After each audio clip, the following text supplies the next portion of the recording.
चाहे जो जहां भी जन्मा हो, मनुष्य शरीर पूर्ण भगवत प्राप्ति के लिए युक्त है, उसमें कोई कमी नहीं है। सब में भगवान ने वो ज्ञान शक्ति दी है।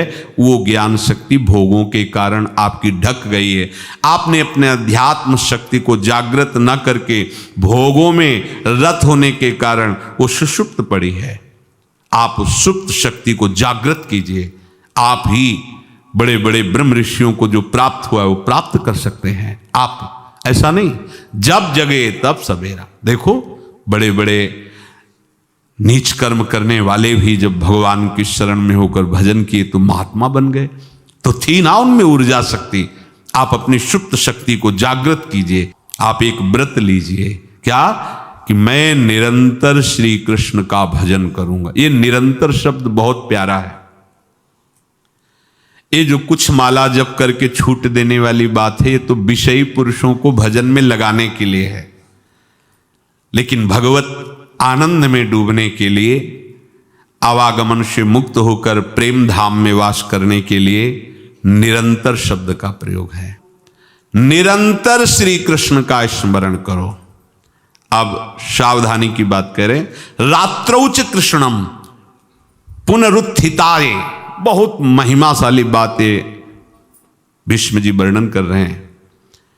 रात में सोते समय बहुत सावधान हो जाना चाहिए उपासक को। वैसे तो हर समय सावधान, पर सोते समय ऐसे सावधान होना चाहिए जैसे मृत्यु के समय योगी जन अपने सारे इंद्रियों को समेट लेते हैं और अपने स्वरूप में, अपने प्रीतम के स्वरूप में लगा देते हैं। तुम रोज शयन के समय ऐसा अनुभव करो, मैं नींद में जा रहा हूं या मृत्यु में जा रहा हूं, इसमें कोई फर्क नहीं पड़ता। पता नहीं आंख खुले कि ना खुले। कितने ऐसे हैं कि सोते ही रह गए। आप अब बेहोशी की हालत में जा रहे हैं, नींद में जा रहे हैं, तो एक समय रखो कि आप अपनी शैया पर इतने समय ही जाएंगे। एक नियत समय रखो। हमने देखा है साधकों का एक समय होता है कि 10 बजे हमें लेट जाना है। सोना नहीं, लेट जाना है और लेटे हुए भगवत चिंतन करना। अब जब सो गए तो सो गए, नहीं सो गए तो उसमें हमें टेंशन नहीं लेना। अभी नींद नहीं आई, 10:30 बज गए, 11 बज गए, ये नहीं। आंख मूंदी, भजन में मन लगाओ, सो जाओगे। जिनको नींद ना आती हो उनके लिए सही दवा है, आप नींद का चिंतन न करके प्रभु का चिंतन करने लगो। देख लेना आप कब सो गए पता नहीं चले। और अगर सौभाग्य से नींद ना आई तो नींद में जो इंद्रियों को पुष्टता मिलती है वो होता है संसार का विस्मरण। नींद में खास बात क्या होती है कि संसार का चिंतन छूट जाता है, फिर वो मस्त हो जाता है। तो 4 घंटे 5 घंटे संसार के चिंतन से रहित पड़ा रहा सुषुप्ति में, तो उसे ऊर्जा शक्ति फिर आ गई। और अगर 4-5 घंटे आप प्रभु के चिंतन में रहे तो संसार का चिंतन छूटा, आनंद सिंधु का चिंतन हुआ। तो ये नहीं होगा कि आज रात्रि सोया नहीं तो बहुत टेंशन है, परेशानी, ऐसा नहीं होगा।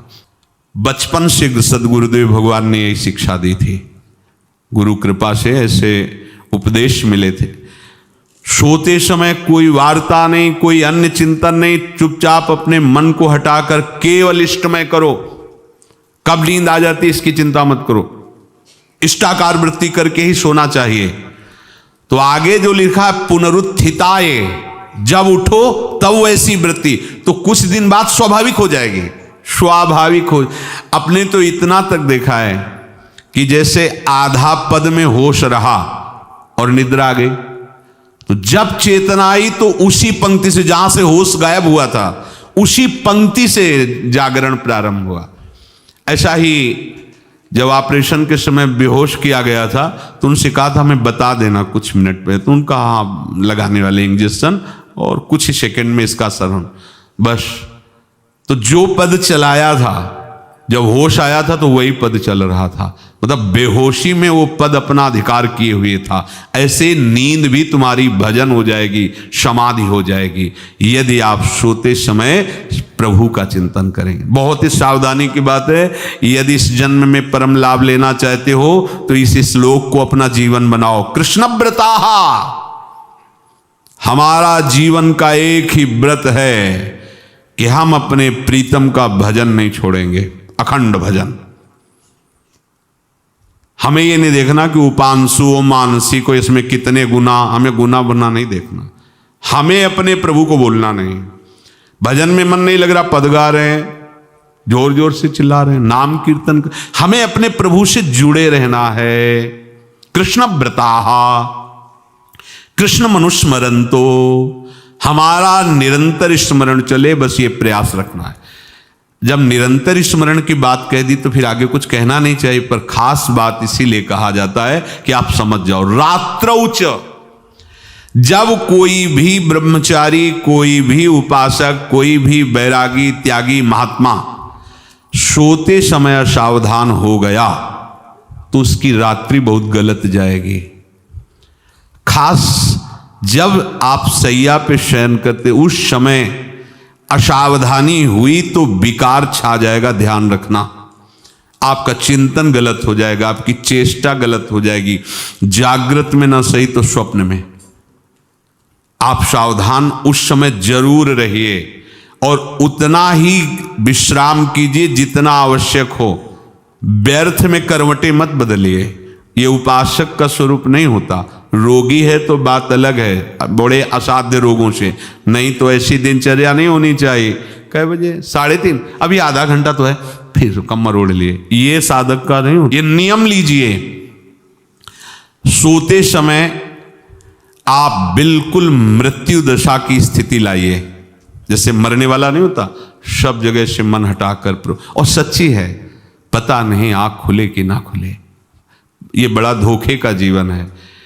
ये ऐसे हजारों लोग सोए और सोते ही रह गए। हमको धोखे में नहीं रहना। सुबह जग जाएंगे तो फिर भजन करेंगे, लेकिन हम बिल्कुल तैयारी में।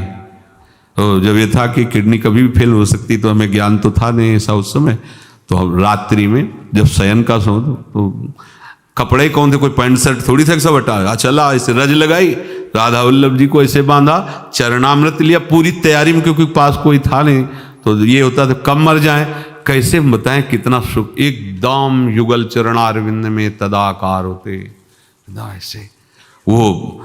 इसीलिए कहते हैं कि प्रतिकूलता और अव्यवस्था और दुख ये भगवत प्राप्ति का प्रधान साधन है। जब शाम के शयन करते तो पहले वृंदावन को प्रणाम करके और ऐसे भावना में प्रिया प्रिया कहते कि जैसे भी आपके हैं, अगर शरीर छूट जाता है रात्रि में तो आप धोखा ना करना, आप बुला लेना अपने। और कैसे बताओ उस समय कैसे भाव होते थे, कोई पास नहीं, कोई सुविधा नहीं, 1 रुपया नहीं, तो एकदम दैन्यता, एकदम कितना सुख मिलता, वो एकदम केवल भगवद आश्रित। तो रात्रौ च कृष्णम पुनरुत्थिताय, ये बहुत पकड़ने वाली बात है। रात्रि के समय कोई और चिंतन न बनने पावे। देखो अभ्यास, और उस समय खास करके विषय चिंतन बनता है, ध्यान रखना।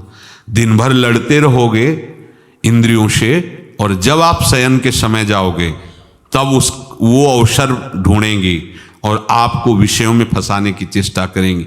कोई क्रिया या पूर्व में कोई क्रिया या कोई दृश्य या कोई बात, अगर कहीं मोबाइल से मित्रता है और बगल में रखा है तो भूल जाओ। रात्रौ च कृष्णम पुनरुत्थिताचे, जब तक नींद नहीं आती तब तक फिर वो ऐसी सामग्री डाल देगा कि वो बर्बाद हो जाओगे। साधक मान लो, हमारी प्रार्थना मान लो, प्रार्थना है अगर आपके पास मोबाइल हो तो एक उसका समय रखो। अगर आपको ऐसा लगता है कि कोई परिस्थिति आ जाए, हम स्विच ऑफ किए हैं, तो एक और मोड कहते हैं, कोई फ्लाइट मोड दो, क्या मोड में लगा दो, सीधे मत रखो, मोड में लगा दूर रख दो। आप अपने चित्त को प्रभु में जोड़िए। रात्रि के समय मोबाइल का प्रयोग मत कीजिए। मान लीजिए रात्रौ च कृष्णम पुनरुत्थिताय, सुबह उठते ही आपको कुछ चिंतन नहीं करना। सबसे पहले उठते ही, यदि आपके अभ्यास में आ गया तो ऐसा ही होगा, नहीं तो आपको पहले सदगुरुदेव भगवान का प्रणाम नमस्कार और कुछ भक्तों का, और फिर नाम जप, भले 5 मिनट ही करो, अपने आराध्य देव का सुमिरन, फिर अपनी दिनचर्या करो। ते कृष्ण देहा प्रवशन्ति कृष्ण माज्यम यथा मंत्र हुतम हुताशे। वो ऐसे श्री कृष्ण रूप होकर श्री कृष्णमय हो जाते हैं जैसे मंत्र पढ़कर हवन किया हुआ घी अग्निमय हो जाता है। ऐसे ही यदि आप निरंतर प्रभु के चरणारविंद का आश्रय लेकर उनका भजन करोगे और रात को पवित्र रखो, दिन तो समाज में कटेगा, आपका एकांत पवित्र होना चाहिए। जरूर इस बात पर ध्यान दीजिए, आपका एकांत पवित्र होना चाहिए। एकांत में मन अधकचरे साधकों पर शासन करके उनको भ्रष्ट करने की पूरी ताकत लगाता है। आप मन को सहयोग मत कीजिए, मन को डराइए, ऐसे कोई आचरण मत कीजिए, नहीं तो क्या होगा, ये सब ऐसे ही लगेगा, फिर वो आनंद नहीं। जब तक भगवदा आनंद नहीं, निज सुख बिन मन होई की थीरा, अगर आपको हृदय में भगवदा आनंद नहीं मिला ना, तो ये सब बातें केवल रह जाएंगी, होंगे बुरे आचरण ही।